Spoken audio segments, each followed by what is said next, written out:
So good morning student. Today is our first class for UP BEd 2024 entrance examination. I hope आप सबने last video देख ली होगी जो मैंने अपलोड की थी एग्जामिनेशन की भी और प्रॉपर्टीज़ ऑफ लॉगरिथम की भी।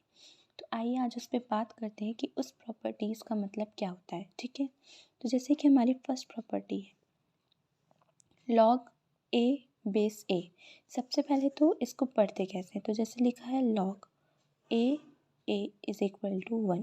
ठीक, तो इसको पढ़ेंगे लॉग ए और ये हमारा होता है बेस, तो लॉग ए बेस ए। तो फर्स्ट प्रॉपर्टी क्या कहती है कि लॉग ए बेस ए की वैल्यू हमेशा क्या होगी, 1 होगी। यानी अगर ये दोनों वैल्यू सेम है तो वो हमारा क्या होगा, 1 होगा। लेकिन एक कंडीशन है कि ए बी सी जो है वो 0 से बड़ा होना चाहिए और ए बी सी जो है 1 के इक्वल नहीं होना चाहिए। Second property log 1 base a is equal to 0, यानी कि लॉग 1।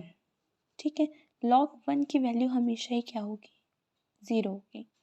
ठीक, थर्ड है लॉग ए बेस बी डॉट यानी इनटू लॉग बी बेस ए। इसकी वैल्यू क्या है हमारी, इसकी वैल्यू है 1, यानी कि लॉग 3 2 डॉट लॉग 3 2। अगर ऐसा कहीं लिखा होगा तो हम हमेशा ही उसको क्या लिखेंगे, 1 लिखेंगे। इसके बाद है नेक्स्ट प्रॉपर्टी लॉग ए बेस सी। तो यहाँ पे देखिए हमने एक न्यू वेरिएबल इंट्रोड्यूस किया है। ये क्यों किया है वो जब क्वेश्चन आएगा तो मैं आपको बताऊंगी कि इसको करने का मतलब क्या होता है। तो बस, लेकिन अभी आप फिलहाल के लिए ये प्रॉपर्टी याद कर लीजिए। तो ये हमारी मल्टीप्लिकेशन में है और ये हमारे डिवीज़न में। यहाँ हमने डिवीज़न में एक न्यू वेरिएबल इंट्रोड्यूस किया और यहाँ पे मल्टीप्लिकेशन। नेक्स्ट है लॉग एम एन और बेस ए। ठीक है, तो इसकी वैल्यू है लॉग एम बेस ए प्लस लॉग एन बेस ए। हमने एक्सपोनेंट में भी पढ़ा होगा कि जब पावर इनटू होती है तो वो क्या हो जाती है, प्लस हो जाती है। जैसे कि लिखा होता है ना 2 की पावर 4 टू नहीं 2 की पावर 6, तो ये क्या हो जाएगी 4 + 6 यानी 2 की पावर 10। तो वही फॉर्मूला यहाँ लग रहा है। सेम लॉग एम एन और बेस ए को यहाँ पर डिवाइड है तो यहाँ हमारा क्या हो जाएगा, माइनस हो जाएगा।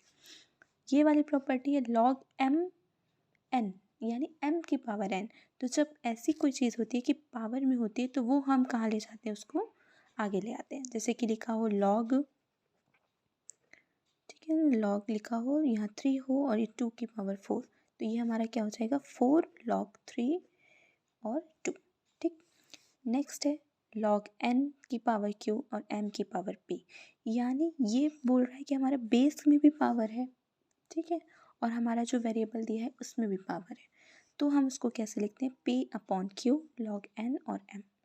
और लास्ट में a की पावर अगर log a है और उसकी पावर n है तो हमारा क्या आ जाएगा आंसर n। यानी कि अगर मान लो दिया है हमें 3 log 3 और उस सब की पावर 2, इसका आंसर हमारा क्या हो जाएगा 2, क्योंकि हमने ये पढ़ा है log 3 और ये 3 की पावर हमारा क्या होता है 1 होता है। ओके, आई होप ये आपको समझ में आया होगा। अब कल से हम शुरू करेंगे क्वेश्चंस की क्लास।